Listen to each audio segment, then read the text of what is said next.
OntarioLevel.com here at the Brockville, Ontario Speedway, getting ready for the Dirt Car Northeast Fall National. Standing here with Matt Billings. And Matt, you're fresh off a strong run last week at the Syracuse Moody Mile, and I'll tell you what, started deep, but a good top 10 finish. Yeah, finished 9th after starting 33rd. You know, it's we had a terrible qualifying run Thursday, and you know we worked real hard, Dad and all of us, and Friday ended up coming out and.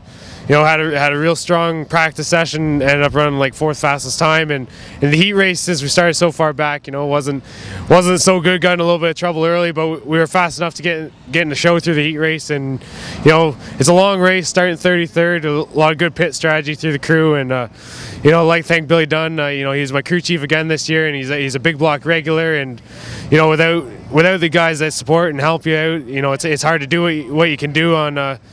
You know, down there, it's a big race, and it's good to come out of there with a top 10 finish.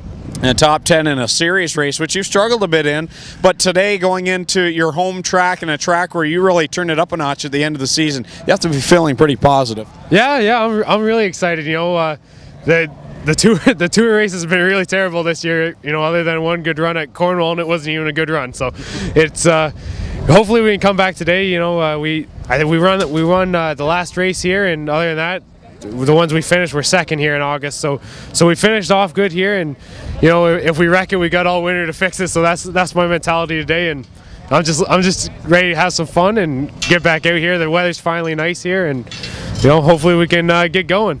Now you're one of these drivers that's starting to dabble into more than one race seat throughout the racing season, as you picked up a sprint car, and that's kind of your own deal. How did that nugget get planted into your mind, and where do you see it going?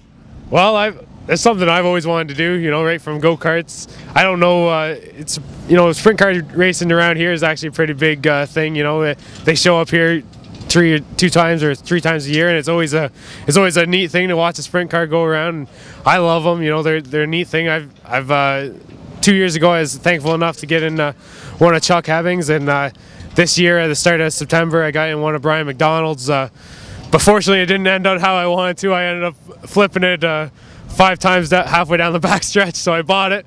I'm broke now, but you know, if I save up some money, I'm probably going to put a frame underneath it. It bent the frame, and you know, the motor's still good, the front end's still good, and the rear end's still good. So all that's, you know, all the bolt-on stuff's really still good, except for the frame and the wing and stuff. So, you know, I would like to get out a couple, you know, 4 or 5 times next year, and you know, see where it goes.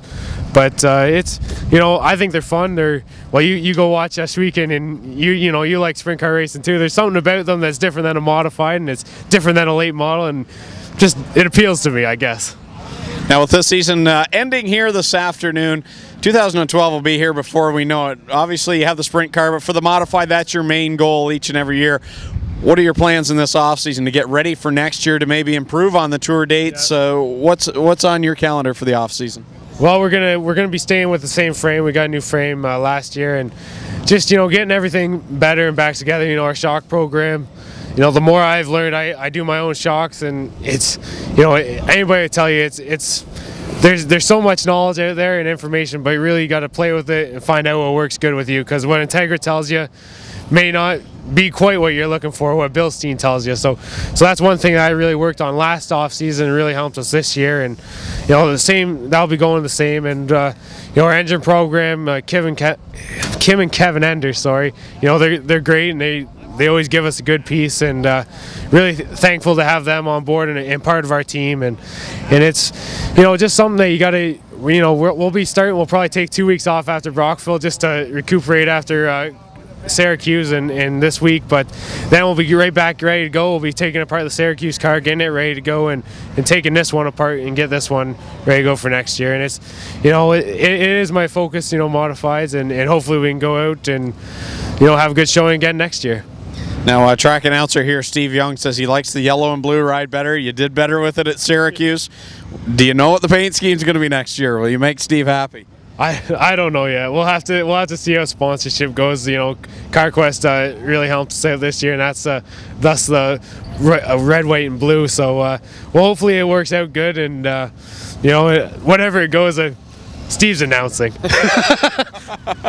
Takes a lot of good people and sponsors to get you to the racetrack. Who would you like to thank? I like to thank my dad first off and all the crew, and Billings Automotive for sure. You know, the family business have been helping me out, and it's just a lot of money to do this. But Hansley Smith of Brockville Family Physiotherapy, Pastime Motors, Stealth Racewear, you know, all these people, they really help us out. And I always said Kim and Kevin Enders, you know, they're great help with the engine program, and you know, hopefully the way things go and the way the economy goes, we keep everybody on board and maybe get some new people. But it's without these people, you know, I wouldn't be here, and you probably would never want to talk to me. So there you go. That's Matt Billings getting ready for the final race of the season here at the Brockville, Ontario Speedway. I'm Greg Kellman for OntarioOval.com.